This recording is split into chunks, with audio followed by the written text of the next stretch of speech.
Sir, ಕಳೆದ 3 ದಶಕಗಳಿಂದ ಸನ್ಮಾನ್ಯ ಪ್ರಸಾದ ಬೈರವರು ತಮ್ಮನ್ನು ತಾವು ತೊಡಗಿಸಿಕೊಂಡು ಗ್ರಾಸ್ರೂಟ್ ಲೆವೆಲಿಂದ ಮೇಲೆ ಬಂದಂಥವ್ರು.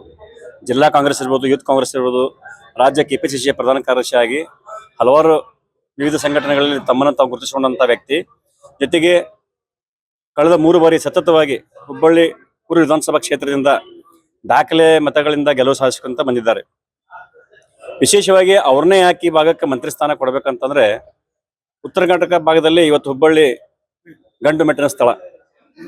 ಬಹಳಷ್ಟು ಯೋಜನೆಗಳು ಇವತ್ತು ಇಲ್ಲಿ ಬರಬೇಕಾಗಿತ್ತು, ಯಾವುದೋ ಒಂದು ಕಾರಣಾಂತರಗಳಿಂದ ಆಗಿರ್ಲಿಕ್ಕಿಲ್ಲ. ಆದರೆ ಇವತ್ತಿನ ದಿವಸ ಇಂಥ ವ್ಯಕ್ತಿ ಅನಿವಾರ್ಯ. ಯಾಕಂತಂದ್ರೆ ಹುಬ್ಬಳ್ಳಿ ನಗರದಲ್ಲಿ ಇವತ್ತು ಈಗಾಗಲೇ 3 ಬಾರಿ ಕ್ಷೇತ್ರದಲ್ಲಿ ಏನು ಅವರು ಶಾಸಕರಾಗಿದ್ದಾರೆ, ಸಾವಿರಾರು ಕೋಟಿ ರೂಪಾಯಿಗಳನ್ನ ಅನುದಾನ ತರುವ ಮೂಲಕ ಬಡವರಿಗೆ ಆಶ್ರಯ ಯೋಜನೆ ಮಾಡ್ತಕ್ಕಂಥದ್ದಿರ್ಬೋದು, ಸ್ಲಮ್ ಡೆವಲಪ್ಮೆಂಟ್ ಮಾಡ್ತಕ್ಕಂಥದ್ದಿರ್ಬೋದು, ಬಹಳಷ್ಟು ಕೆಲಸ ಕಾರ್ಯಗಳು ಮಾಡಿದ್ದಾರೆ.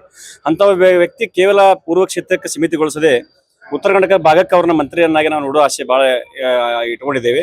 ಜೊತೆಗೆ ಧಾರವಾಡ ಜಿಲ್ಲಾ ಪ್ರತಿಯೊಂದು ಹಳ್ಳಿಯಲ್ಲಿ ಕೂಡ ಇವತ್ತು ನಾವು ಪಕ್ಷದ ಸಂಘಟನೆ ಜೊತೆಗೆ ಡೆವಲಪ್ಮೆಂಟ್ ನೋಡಬೇಕಾಗಿದೆ. ಆ ನಿಟ್ಟಿನಲ್ಲಿ ಸನ್ಮಾನ್ಯ ಮುಖ್ಯಮಂತ್ರಿಯಾದಂಥ DK ಶಿವಕುಮಾರ್ ಅವರಿಗೆ, ಸನ್ಮಾನ್ಯ AICC ಅಧ್ಯಕ್ಷರಂತ ಸನ್ಮಾನ್ಯ ಖರ್ಗೆ ಸಾಹೇಬರಿಗೆ ವಿನಂತಿ ಮಾಡ್ಕೊಂತೇವೆ.